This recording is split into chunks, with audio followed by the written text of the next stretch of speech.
Monsieur le ministre, la parole est désormais à Monsieur Patrick Hetzel, rapporteur de la Commission des affaires sociales.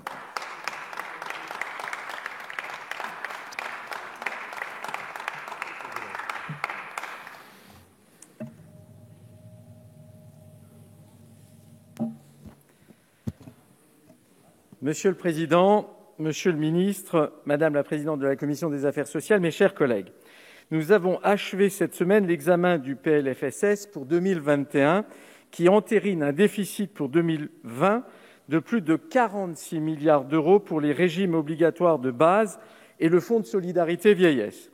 C'est abyssal. Et les prévisions pour les années à venir sont tout aussi sombres. Jamais, d'ici 2024, nous ne retrouverons un déficit inférieur à 20 milliards d'euros, sauf à prendre des mesures d'ampleur.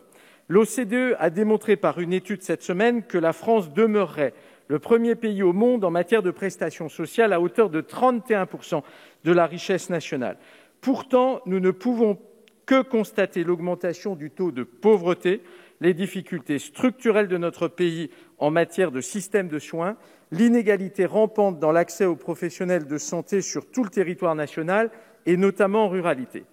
Comment expliquer ce paradoxe français ? Nous dépensons collectivement un tiers de notre richesse nationale sans accompagner efficacement nos concitoyens.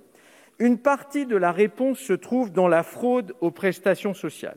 C'est la conclusion à laquelle parvient le rapport de la commission d'enquête que j'ai eu l'honneur de présider et que notre collègue Pascal Brindot a rapporté. Mais c'est aussi la conclusion du rapport de notre collègue Carole Grandjean, remis au gouvernement l'année dernière avec la sénatrice Nathalie Goulet. C'est encore la conclusion du rapport que la Cour des comptes a remis au gouvernement en septembre dernier. Bref, c'est la conclusion évidente qui s'impose étude après étude et dont le gouvernement a refusé jusqu'ici de prendre la mesure. Et la conclusion, Monsieur le ministre, que vous venez de prononcer le montre une nouvelle fois. Dans le spectre de l'ensemble des fraudes aux prestations sociales, la plus insupportable est sans doute la fraude à l'assurance maladie. À l'heure où de nombreux Français repoussent leur consultation médicale, à l'heure où les soignants doivent parfois établir une priorité entre deux patients, il est simplement intolérable que des fraudeurs puissent passer entre les mailles du filet quand ce n'est pas simplement pour se lancer dans du trafic de médicaments. Quelle est la part comptable de cette fraude ? Selon les estimations conservatrices de la CNAM, les fraudes détectées s'élèvent à 300 millions d'euros en 2019. On est bien loin des estimations de la Cour des comptes qui estimait déjà pour 2010 le montant total des fraudes aux prestations sociales à un minimum de 2 milliards d'euros par an. D'où vient cet écart ? La fraude à l'assurance maladie se serait-elle soudainement résorbée alors que les efforts menés les années précédentes sont loin de suffire ? Hélas, non. L'explication vient avant tout de ce qu'en matière de fraude aux prestations d'assurance maladie, nous évoluons dans une terra incognita.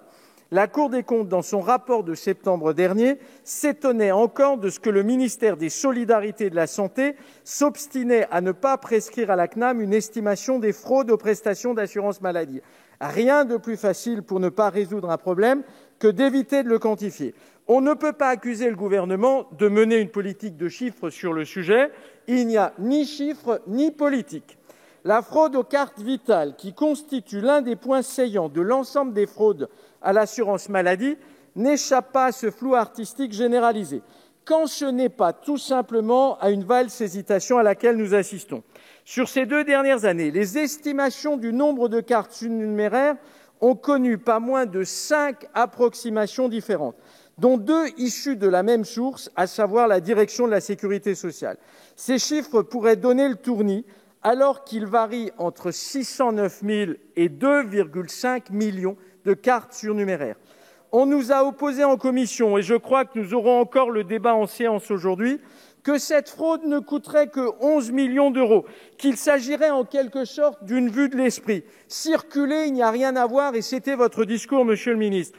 La commission d'enquête que j'ai eu l'honneur de présider a réussi à déterminer que 1,8 million de cartes vitales actives étaient surnuméraires et restaient en circulation. Si seulement la moitié de ces cartes est utilisée pour satisfaire une consommation moyenne de biens et de dispositifs de santé par Français, la fraude s'élèverait à plus de 2,5 milliards d'euros par an.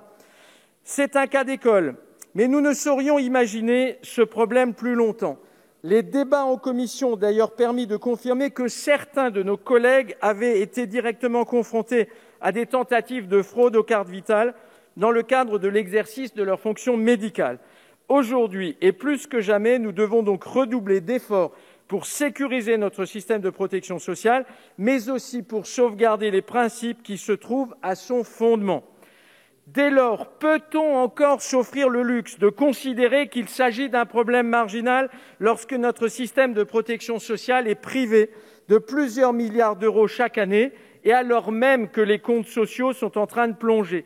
Peut-on parler d'un non-sujet lorsque le pacte de confiance qui lie les assurés au système de santé est ainsi mis à mal par des fraudeurs qui s'affranchissent de toutes les règles et profitent indûment de prestations sociales financées par le contribuable ? Je crois que minimiser ainsi les effets de la fraude aux prestations sociales ne fera qu'en aggraver la portée. Il faut bien au contraire prendre l'entière mesure du phénomène et agir en conséquence. Et c'est précisément ce à quoi, avec les députés du groupe Les Républicains, nous vous proposons de nous atteler ensemble par cette proposition de loi que le gouvernement veut balayer. Il s'agit d'une proposition d'expérimentation d'une carte Vitale biométrique. La carte Vitale possède une forte dimension symbolique pour l'ensemble de nos concitoyens, puisqu'elle ouvre la porte à la prise en charge et au remboursement des frais de santé par l'assurance maladie, mais c'est aussi ce qui en fait un outil particulièrement exposé à la fraude.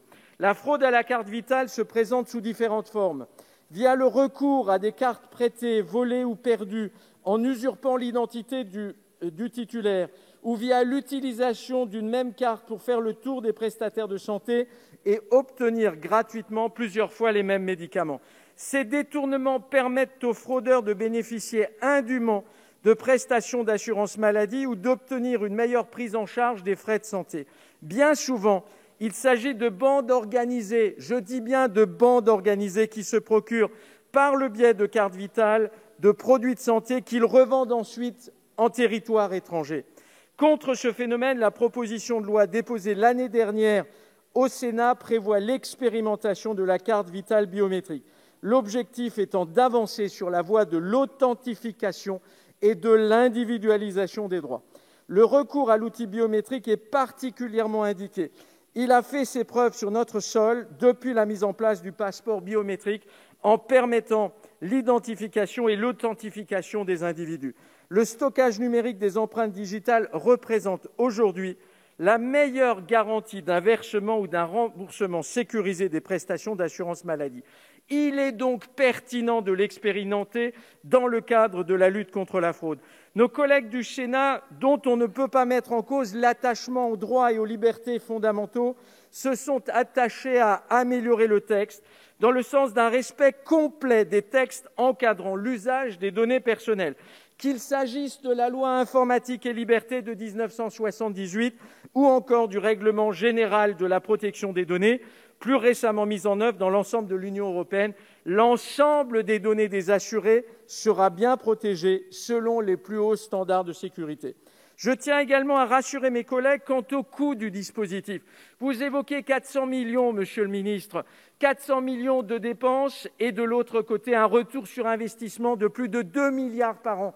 Ne pensez-vous pas qu'il s'agirait d'une mesure intéressante ? C'est justement parce que le format de l'expérimentation est proportionné et qu'il est facile à mettre en place qu'il a été défendu par la Commission des affaires sociales du Sénat. La majorité nous a opposé en commission l'existence d'une expérimentation que mène actuellement le gouvernement sur 2 départements et qui sera étendue. Ce dispositif comprendra un premier enrôlement biométrique. Nous prenons cela en bonne note, mais l'expérimentation que propose le gouvernement diffère singulièrement de la matérialisation en 2 points majeurs. Et c'est pour cela que ce que vous proposez, monsieur le ministre, n'est pas à la hauteur. En premier lieu, cette dématérialisation qui s'appuiera sur un support tel qu'une tablette ou un smartphone ne préviendra en rien la fraude dont je viens de vous parler. Il n'est pas possible d'imaginer que ce qui se passe aujourd'hui avec le vol, la perte et le prêt frauduleux de cartes se passera tout autant demain avec des fichiers numérisés, voire pire en cas de piratage. En second lieu, cette expérimentation démontre que le gouvernement part du principe que l'ensemble des assurés disposent d'un support numérique. Là aussi, vous le savez, c'est loin d'être le cas. L'intérêt d'expérimenter la carte Vitale biométrique est donc réel. Les deux dispositifs sont très différents et une fois qu'ils seront évalués, nous pourrons juger du modèle le plus adapté pour sécuriser justement l'usage de la carte Vitale. Mes chers collègues, j'ai bon espoir et je veux croire, à l'heure où notre système de protection sociale doit être défendu courageusement, que nous serons rassemblés autour de la volonté de renforcer une véritable politique de lutte contre la fraude aux prestations sociales. Le gouvernement et cette majorité attendus sur ce sujet. Est-ce que là aussi, vous allez une nouvelle fois vous déballonner? Les Français attendent autre chose au moment où je vous parle. Je vous remercie. Merci, monsieur le rapporteur.